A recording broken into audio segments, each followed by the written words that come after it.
It's rude to keep a girl waiting. You better apologize. What is that? A live hurricane. That thing's like half bird, half storm, half airship. You realize that's 3 halves. Would explain its size. Awesome in every sense. We often throw around the number 10 long years when it comes to Final Fantasy XV, but it's hard to forget that it has been 10 really long years. And Final Fantasy XV is finally here. What makes this release interesting is that right off the bat, Final Fantasy XV has Ps4 Pro support available, unlike several other games which provide no option whatsoever on the Ps4 Pro. Final Fantasy XV provides 2 different modes if you're playing on Sony's latest console.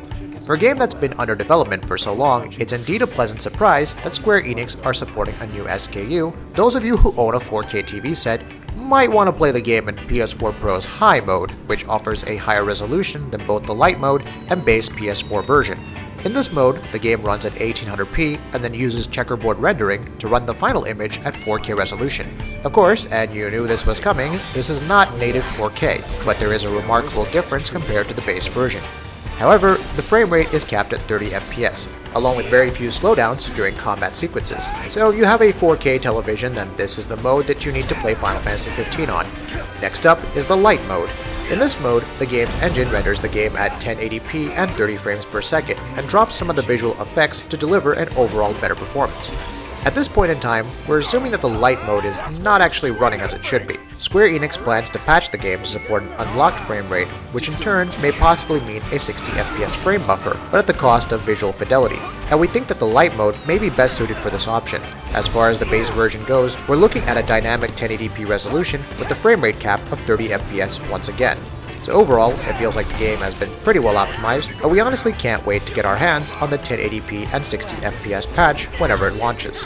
Aside from the performance and visual parameters, we also want to talk about Luminous Studio, the engine the game is running on. Character models in Final Fantasy XV look much sharper and better than ever before, and that's down to the drastic increase in Polygon Count. The real-time scenes in the game have 5 million polygons per frame, with each character model made up of 100,000 polygons. The game uses a skeletal-based animation system, which involves around 150 bones for the face, 150 for the body, and over 300 just for the hair. The hair itself uses over 200,000 polygons, and 4096 by 4096 texels texture data is used to generate a scene.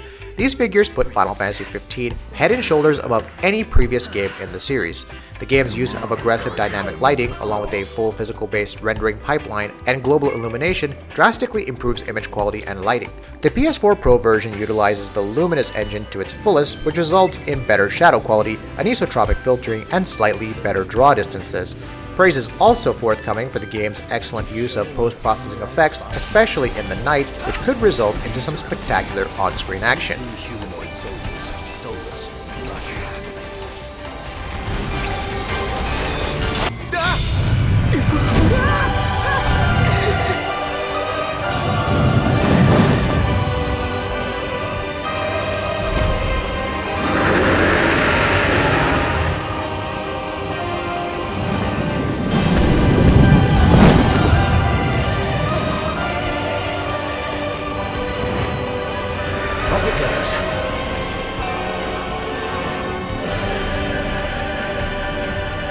This brings us to the game's support for high dynamic range lighting, also known as HDR, and quite honestly, Final Fantasy XV has the best implementation we've ever seen on the PS4 Pro. The image quality looks so much better with the perfect balance between light and dark colors, which manage to reproduce a greater dynamic range of luminosity than is possible with standard digital imaging or photographic techniques. And all of this can be enabled with just a single toggle button provided within the game's settings. In the end, Final Fantasy XV is one of the best looking role-playing games you'll play this year, and quite possibly the best from a gameplay perspective as well. With its smart use of lighting, a post-processing temporal anti-aliasing solution, and fantastic HDR implementation, Final Fantasy XV is nothing short of a technical marvel. That'll be it for this video. If you like what we're doing, please go ahead and subscribe, and we'll see you next time.